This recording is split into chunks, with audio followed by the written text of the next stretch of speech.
6,5% le produit intérieur brut malgré un contexte international de crise et de pression sur la période 2021-2024. Cette croissance soutenue grâce au solide cadre macroéconomique induit par le PND, le Plan national de développement 2021-2025, selon la ministre Niale Kaba. Avec une diminution progressive de notre déficit budgétaire, qui en pourcentage du PIB est estimé à 4% en 2024, contre 5,2% en 2023 et 6,8% en 2022. Le niveau de l'inflation est contenu à 3,5% en 2024.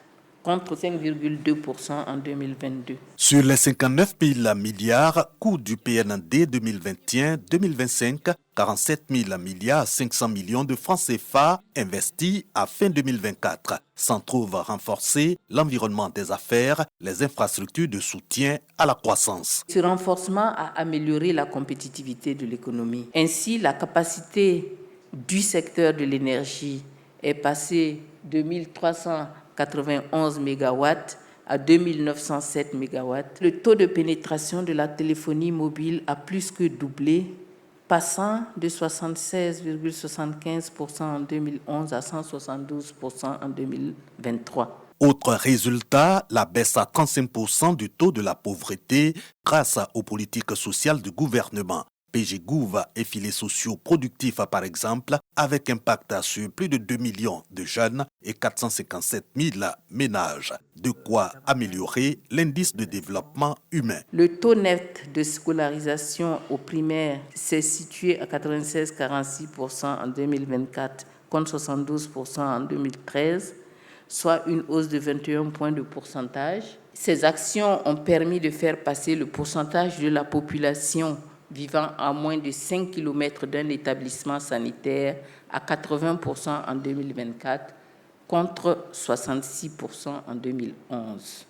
La planification, donc l'outil de développement et de bien-être que la ministre de l'économie inscrit au cœur des stratégies du gouvernement avec pour 2025 un accent sur le capital humain, la sécurité et la paix. C'est une clé dans une cuve pour lever les obstacles à l'atteinte des objectifs du ministère des Eaux et Forêts pour cette année 2025. Un cadeau d'un collaborateur à l'autorité de tutelle, expression de la vision commune. Nous sommes à la traditionnelle rencontre entre le ministre Laurent Tchagba et l'ensemble du personnel, une tradition tous les débuts d'année. Dès votre nomination, vous avez pris votre bâton de pèlerin pour parcourir tous les districts autonomes du pays, pour rencontrer l'ensemble de vos collaborateurs sur le terrain. Ceci pour établir un diagnostic précis des conditions dans lesquelles ils travaillent et aussi leur inculquer votre vision, à savoir une gouvernance basée sur la culture du résultat. Les ressources en eau, la forêt et la faune, 3 axes et autant de défis à relever. Laurent Tchagba s'est engagé à mener à bout sa mission. Il appelle donc à la convergence des efforts. Il y a encore beaucoup à accomplir et je suis convaincu que nous saurons surmonter tous les obstacles qui se présenteront avec la même solidarité et la même détermination. Je ferai en sorte que les secteurs soient structurés. Une cérémonie conviviale qui a aussi permis de célébrer les 2 nouveaux conservateurs généraux et les 5 colonels-majors, dont 2 femmes, pour la direction de l'inspection générale et des différents commandements des eaux et forêts.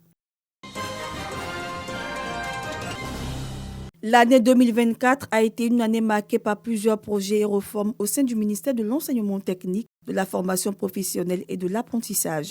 La facilitation de la mobilité entre différents niveaux et types d'enseignement et l'adoption d'un décret sur la réforme des parcours de la formation professionnelle sont entre autres les axes de ce ministère.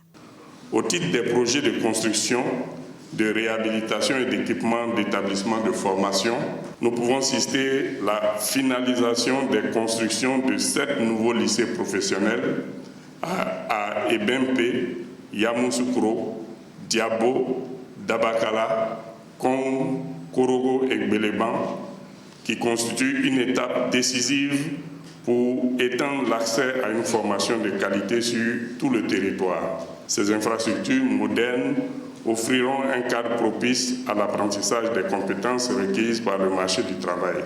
Nguessan Kofi, ministre de l'enseignement technique, s'est donné comme objectif l'employabilité des jeunes apprenants.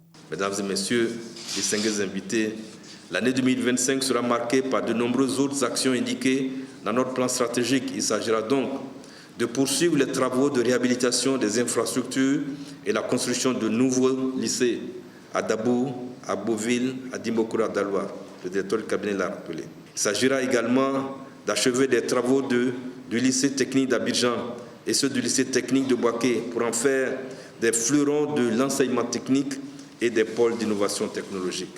Si nous réussissons, ils seront nombreux à travailler dans les entreprises ici. Ils seront nombreux à créer leurs propres entreprises, mais ils seront aussi nombreux à avoir des passeports métiers pour aller travailler sur d'autres cieux. Le ministre a exhorté ses collaborateurs à l'assiduité et à œuvrer pour un cadre de travail propice à l'apprentissage.